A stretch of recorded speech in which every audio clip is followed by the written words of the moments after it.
চিত্রকর চ্যানেলে আপনাদেরকে স্বাগতম। আশা করি আপনারা সবাই ভালো এবং সুস্থ আছেন। বন্ধুগণ, প্রতিবারের মতোই আজকেও আপনাদের মাঝে নিয়ে আসলাম আরও একটি ইন্টারেস্টিং মুভির গল্প।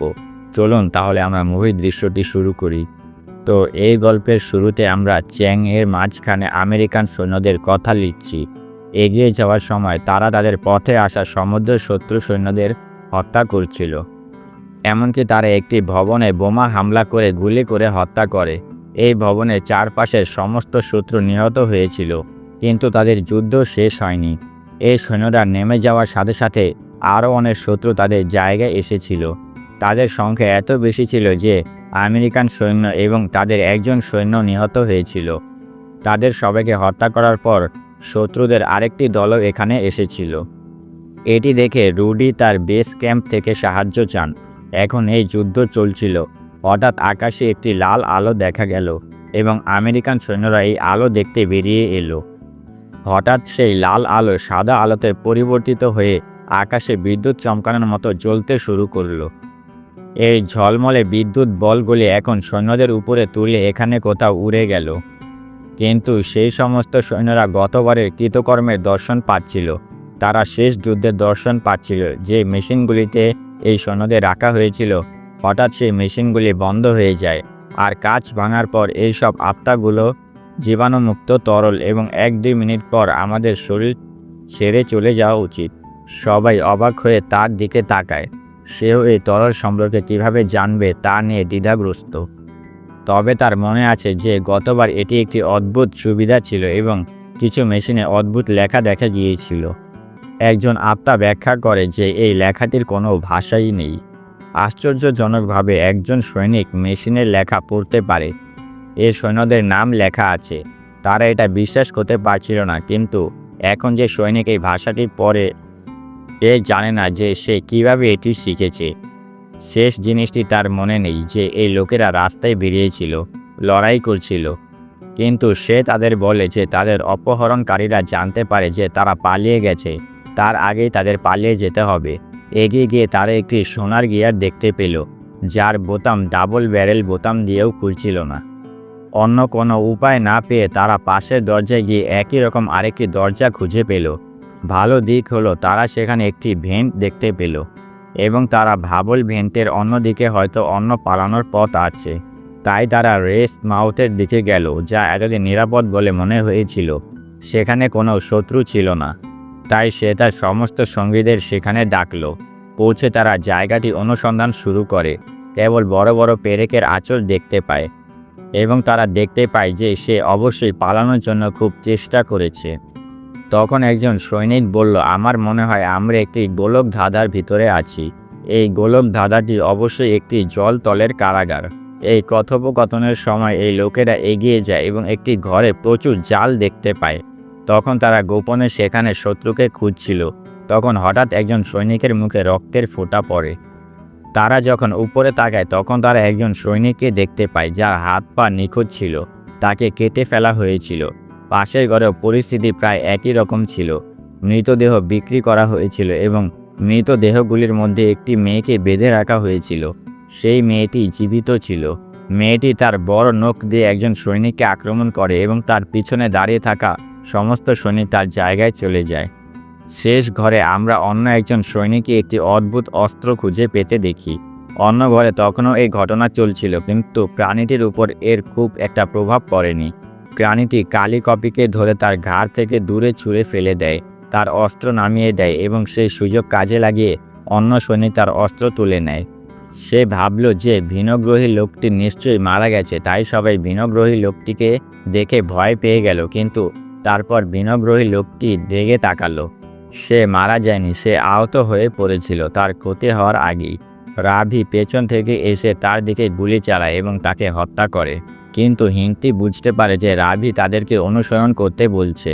অনেক লোক তাকে তাড়া করতে শুরু করে এবং কিছু সৈন্য যারা তাদের আহত সৈনিককে তাদের সাথে নিয়ে যাওয়ার চেষ্টা করছিল, তারা দেখতে পেল যে সৈনিকটি সেখানেই মারা গেছে। তারা বুঝতে পারছিল না যে তারা কিভাবে এমন জিনিস শিখবে যা তারা জীবনে কখনো শিখেনি। এমনকি একটি মজার বিষয় হলো যে রাভিও ইংরেজি শিখতে শুরু করেছিল এবং সে আগে কখনো ইংরেজিতে কথা বলেনি। এই লোকেরা এখান থেকে চলে গেলেই ভালো হতো। রাভির উপর লেজারের আঘাত লাগে। অন্য একজন সৈনিক তাকে সমর্থন করে এবং তাকে তুলে এখান থেকে পালানোর চেষ্টা করে।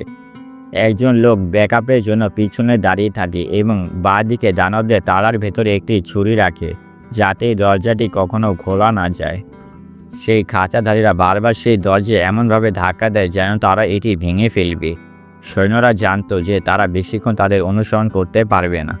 পিছনে তখনও একজন সৈনিক ছিল যার তাদের আড়াল করার কথা ছিল। দানবরা ইতিমধ্যেই দরজা খুলে দিয়েছিল। শেষ সৈনিকটি তাদের গুলি করতে চাচ্ছিল, কিন্তু তারা অনেক বেশি ছিল। তাই সে তার বন্দুকটি ধরে ফেলল এবং একটি দানব তার পা ধরে তাকে পিছনে টেনে নিয়ে গেল। দ্বিতীয় দানবটি এখন যেখানে তারা ছিল সেখানে পৌঁছেছে। তাই রডি তার কাছে থাকা লেজার কামান দিয়ে তার মাথায় গুলি করে। ঘটনাস্থলেই তাকে হত্যা করে। তারা একে অপরের উপর তাদের রাগ বর্ষণ করছিল। এমনকি একজন সৈনিক রডিকে জিজ্ঞাসা করে যে সে কিভাবে এই লেজার বন্দুকটি ব্যবহার করতে জানে। এখন রবি, যাকে তার লেজার বন্দুক দিয়ে দানবটি গুলি করেছিল, তার একটি পা গুরুতরভাবে আহত হয়েছিল। তাই এখানে কথা বলার সময় রবি তাদের বলে যে আমার মনে হয় এরা ক্রিজার এলিয়েন এবং আমার মনে হয় আমাদের তাদের হাত থেকে পালানোর জন্য একটি নিরাপদ জায়গা খুঁজে বের করতে হবে। ন্যাশ এখনও খুব ভয় পেয়েছিলেন। তিনি আতঙ্কিত ছিলেন এবং এখান থেকে পালানোর জন্য আমাদের চলাফেরা চালিয়ে যাওয়া এবং একটি নিরাপদ জায়গা খুঁজে বের করাই ভালো। আমার মনে হয় এই পুরো সুবিধার ভিতরে মোশন সেন্সর ইনস্টল করা আছে, যার কারণে তারা আমাদের ট্র্যাক করতে পারে এবং আমার মনে হয় এলিয়েনরা আমাদের খাওয়ার জন্য তাদের ভিতরে মানুষের মৃতদেহ রাখছে। রবি বলে যে এরা ঘুমন্ত প্রাণী, এদের মৃতদেহ নয় বরং জীবিত মানুষকে ঘুম পাড়িয়ে রাখা হয়। তারা এখান থেকে এগিয়ে যায় এবং এমন একটি জায়গায় পৌঁছায় যা অনেক কালিকর আক্রমণের পরে ঠিক মনে হয়েছিল। তারা দুজনে মনে করে যে নিজেদের নিরাপদ রাখার একমাত্র উপায় হলো ভিনগ্রহীদের বিরুদ্ধে যুদ্ধ ঘোষণা করা এবং তাদের নিজেদের দিকে আকৃষ্ট করা। যাই হোক, রবি তাদের সিদ্ধান্তের সাথে একমত হয় এবং জয়ও তার বন্দুক দিয়ে তাদের আক্রমণ করে। যদিও জয়ের বন্দুক তাদের উপর কোনো প্রভাব ফেলেনি, কিন্তু এই আক্রমণগুলি অবশ্যই তাদের রাগান্বিত করছিল। এখন যখনই তাদের তাড়া করা ভিনগ্রহীরা এই পাত্রগুলির কাছে আসে, তারা ভেবেছিল যে তাদের যুদ্ধ শেষ হয়ে গেছে, কিন্তু তার আগে ভিনগ্রহীদের একটি নতুন দল এখানে এসে পৌঁছে। তারা আবার তাদের আক্রমণ শুরু করে, কিন্তু এবার অন্য কেউ সেখানে লুকিয়েছিল। তাদের আক্রমণ কাজ করছিল না, এমনকি লেজার বন্দুকও না। এখন তারা বুঝতে পারল যে তাদের একমাত্র উপায় হলো মৃত্যু অথবা পালানো। সবাই দৌড়াতে শুরু করলো এবং ন্যাশ কন্টেইনারের উপর দিয়ে দৌড়ে তার দলে যোগ দিল। তারা চুপচাপ কন্টেইনারের মধ্য দিয়ে তাদের পথ তৈরি করে। জেস হত্যাকারী প্রাণীটিকে হত্যা করে এবং এইভাবে আরেকটি প্রাণীও নিহত হয়। তারা এখন অন্য করিডোরে দৌড়ে যায়। সেখানে ন্যাশ, যে তাদের পিছনেও ছিল, তাকে আশ্রয় দেয়। ইতিমধ্যে রবি দরজা খোলার জন্য লিভারটি খুঁজে পায়। তাদের পিছনে এলিয়েনদের আরেকটি দল উপস্থিত হয়। পালানোর জন্য তারা দেয়ালে তৈরি একটি সুড়ঙ্গের সাহায্য নেয় এবং আগুনে পুড়ে যায়, যেখানে প্রচুর মানুষের মাংস এবং হাড় পড়েছিল। এবং এখানে যখন ন্যাশ তার মেজাজ হারাতে শুরু করে, তখন অন্যান্য সৈন্যরা তাকে তিরস্কার করে এবং এখানে এইসব শুনে উপর থেকে কেউ তাদের সাহস দেয়। রাভি উপরে দেখে হতবাক হয়ে যায়, কারণ তার মা তাদের সবাইকে উপরে নিয়ে এসে বলেছিলেন যে তারা দুজনে রাশিয়ান সৈন্য, কিন্তু বর্তমানে এই লোকেরা কোনো দুইটি দেশের মধ্যে যুদ্ধ করছে না, তারা মানুষ এবং ভিনগ্রহীদের মধ্যে যুদ্ধ করছে। তাই তারা একটি দল ছিল। আনিয়া তাদের সবাইকে অন্য একটি এলাকায় নিয়ে গিয়েছিল এবং এখানে সেন্সর থেকে তাদের বাঁচাতে গিয়েছিল।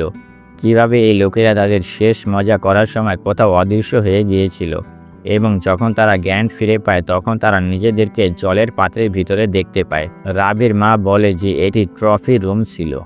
সে বলে যে তোমরা কেউই সেখান থেকে বের হতে পারতে না এবং এখানে তারা বুঝতে পারে যে রাবি যে এখন তাদের সাথে লড়াই করছে তার জন্ম এই পাত্রের মধ্যেই।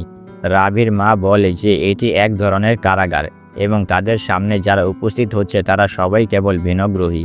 এই পৃথিবীতে মানুষ কিভাবে একে অপরের সাথে লড়াই করে তা খুঁজে বের করার জন্য এলিয়েনরা তাদের মন দিয়ে সংযুক্ত ছিল।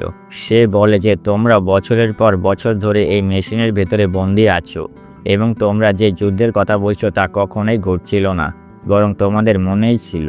তাদের মস্তিষ্কে যে ডিভাইসগুলো বসানো হয়েছিল সেগুলো দ্বিমুখী ছিল, অর্থাৎ ঠিক যেমন ওই ডিভাইসগুলো এই মানুষদের মন পড়ছিল, ঠিক তেমনি ওই ডিভাইসগুলো এই মানুষদের মনে কিছু না কিছু ঢুকিয়ে দিচ্ছিল। এই কারণে তারা বিভিন্ন ভাষা এবং যুদ্ধের নতুন নতুন উপায় শিখেছিল। সে বলে যে আমি এটাও জানি না যে ভিনগ্রহীরা এখন পর্যন্ত কি করতে চায়। তারা সমস্ত মানুষদেরকে ঘুমিয়ে রেখেছে এবং এখন পর্যন্ত তারা ভাবছে কিভাবে তারা আবার তাদের গ্রহের সাথে যোগাযোগ করতে পারে, এবং যদি তারা এই কাজে সফল হয় তবে বুঝতে হবে যে আমাদের কেবল তাদের এই কাজ থেকে বিরত রাখতে হবে। এখানে ন্যাশ তার পরিবারের ছবি দেখছিল এবং একটা দীর্ঘ নিঃশ্বাস ফেলছিল। সে বলল যে আমরা এখান থেকে বাড়ি যেতে পারবো না, তাহলে কেন অন্য মানুষের প্রতি ভালো ব্যবহার করব না?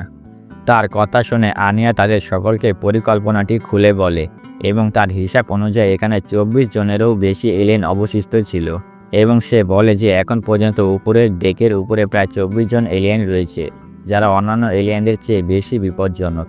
যদি এই লোকেরা উপরে উঠে যায় তবে এলিয়েনরা তাদের তাৎক্ষণিকভাবে শনাক্ত করবে। এমন পরিস্থিতিতে মানের কাছে একমাত্র বিকল্প থাকবে যে এই লোকেরা এলিয়েনদের সাথে লড়াই করবে এবং আনিয়া বা নীরাবির মায়ের সাথে লড়াই করার জন্য কিছু বিস্ফোরণ অর্থাৎ বোমা আছে। তারা এখন উপরের প্রাণীদের বিভ্রান্ত করার জন্য একটি পরিকল্পনা তৈরি করতে শুরু করে। রডি প্রথমে টপ টেকে যায় এবং দেখতে পায় যে দুটি এলিয়েন ইতিমধ্যেই এলাকাটি পাহারা দিচ্ছে। সেখানে একটি সেন্সর দেখতে পায় যে এটি ইতিমধ্যেই রক্তে ঢাকা। এদিকে এলিয়েনরাও এখানে মানুষের চলাচলের খবর পায়, তাই সমস্ত এলিয়েন এখানে আসে এবং এই লোকেরা দ্রুত এলিয়েনদের সামনে চলে আসে। তারা এলিয়েনদের উপর গুলি করে হত্যা করছিল এবং যখন তারা তাদের হত্যা করে তখন আনিয়া সেখানে ছিল, যে বোমা স্থাপন করছিল, এবং সেও এলিয়েনদের আসার শব্দ শুনতে পেল। সে অন্যদেরও সতর্ক করে দিল, কিন্তু যারা এখানে যুদ্ধ করতে এসেছিল তাদের কোনো উপায় ছিল না। সবাই এখান থেকে পিছু হটার সিদ্ধান্ত নেয়। অনেক এলিয়েন মিস্টারদের কাছে আসে, কিন্তু এখন তার লেজার বন্দুকটি কাজ করা বন্ধ করে দিয়েছে। সে তার পুরনো বন্দুকটি তুলে নেয় এবং যখন এটি ব্যবহার করে তখন এটি এলিয়েনদের সামনে দুর্বল হয়ে পড়ে। এলিয়েনরা তাকে ঢালের উপর তুলে ফেলে এবং পিছন থেকে রবির মাকে আক্রমণ করে। রবি ভেবেচিন্তে গুলি চালায় এবং ন্যাশ তাকে পাশে নিয়ে যায়। ঠিক সেই সময় রবির মা তার হাতে থাকা সমস্ত বোহেম বেল্ট সংগ্রহ করে, যার কারণে এই কক্ষটি ভেঙে যায় এবং রবি নিচের একটি গর্তে লুকিয়ে থাকে। তারপর সে এগিয়ে এসে গান গাইতে শুরু করলো যাতে রবি ছাড়া বাকি সব এলিয়েন তার দিকে আকৃষ্ট হয়। এক এক করে সে তার অস্ত্র দিয়ে তার সামনে আসা সমস্ত এলিয়েনকে হত্যা করলো। কিন্তু এখন এলিয়েন স্কোয়াড তার সামনে এসে বলল যে যদি তাকে মরতে হয় তবে যুদ্ধ করে মরবে কেন। তাই সে সকলকে গুলি করে আক্রমণ করতে শুরু করলো এবং মজার বিষয় হলো সে সকলকে হত্যা করলো। বাইরে চিৎকার শুনে রাভি যখন বেরিয়ে এলো তখন সে একজন এলিয়েনের মুখোমুখি হলো, যে তার মাথায় আক্রমণ করে এবং তাকে অজ্ঞান করে ফেলে। কিছুক্ষণ পর সে ভয় পেয়ে গেল যে তার মেয়ে পৃথিবীতে সুখে খেলছে। যখন এলিয়েনা তার করটি পরিমাপ করলো এবং এটি দেখে সে জ্ঞান ফিরে পেল। জ্ঞান ফিরে আসার সাথে সাথে সে নিজেকে গুলি করে মারা গেল। আসলে গর্তের ভিতরে লুকিয়ে থাকা ন্যাশি এলিয়েনকে হত্যা করেছিল। এখন একসাথে এই দুই ব্যক্তি এখান থেকে বেরিয়ে আসে এবং তাদের পথে আসা সমস্ত এলিয়েনকে হত্যা করে এবং মানুষকেও জেল থেকে মুক্ত করে। এখন একে একে এবং সমস্ত মানুষ চলে যাওয়ার পরে তারা তাদের পিছনের দরজা বন্ধ করে দেয়। তারা রবিকেও মুক্ত করেছিল। এবার এই 3 সৈন্য এগিয়ে গিয়ে তাদের পিছনে থাকা অন্যান্য এলিয়েনদের আক্রমণ শুরু করে, যার ফলে পিছনে থাকা সমস্ত এলিয়েন মারা যায়। ন্যাশ আনন্দ করতে শুরু করে, কিন্তু বুঝতে পারেনি যে ঝামেলা শুরু হয়েছে। যে দরজা দিয়ে সে আটকে ছিল তার ভেতর থেকে একজন এলিয়েন তার তাঁবু ঢুকিয়ে তার শরীরে আটকে দেয় এবং ন্যাশও। এবার দরজা খুলে যায় এবং তাদের সামনে সেই এলিয়েনটি উপস্থিত হয় এবং রবি বুঝতে পারে যে এই এলিয়েন নেতা। কেলি নিজেকে সামলে নেয় এবং একটি ছুরি তুলে এই এলিয়েনের সাথে লড়াই করার চেষ্টা করে, কিন্তু এলিয়েনের শক্তি কেলির চেয়ে অনেক বেশি ছিল। দরজা পার হওয়ার আগেই রবি একই দরজা বন্ধ করে দেয়, যার ফলে এলিয়েনটি সেই দরজার মাঝখানে আসে, 2 ভাগে বিভক্ত হয়ে যায় এবং নিহত হয়। অবশেষে সমস্ত এলিয়েন নিহত হয়। সে রবির কাছে যায় যে ইতিমধ্যেই এগিয়ে এসেছিল। রবি উপরে যেতে ভয় পেয়েছিল, কিন্তু কেলির সমর্থন নিয়ে সে উপরে উঠে যায়। রবি অনেকক্ষণ পর আর্ত এবং রবি প্রথমবারের মতো রবিকে দেখে। কেলি লক্ষ্য করে যে এই অর্থ সম্পূর্ণরূপে ধ্বংস হয়ে গেছে এবং এই এলিয়েনরা এর ধ্বংসের পিছনে ছিল, এবং এইটুকুই। পৃথিবী গ্রহের আবির্ভাব ঘটে এবং কেলি লক্ষ্য করে যে পৃথিবী সম্পূর্ণরূপে ধ্বংস হয়ে গেছে এবং এই এলিয়েনরা এই ধ্বংসের জন্য দায়ী। আর এখানে এই গল্পটি শেষ হয়। ভিউয়ার যারা সম্পূর্ণ গল্পটি দেখেছেন তারা কমেন্ট করে জানাবেন। আর আপনি যদি এরকমই আরও মজাদার রোমাঞ্চকর টুইস্ট ও থ্রিলার মুভি দেখতে পছন্দ করেন তাহলে অবশ্যই এই ভিডিওটিতে লাইক দিয়ে চ্যানেলটি সাবস্ক্রাইব করে বেল আইকনটি অন করে রাখুন। দেখা হবে আবার অন্য কোনো ভিডিওতে। এই পর্যন্ত সবাই ভালো থাকবেন ও সুস্থ থাকবেন। ধন্যবাদ।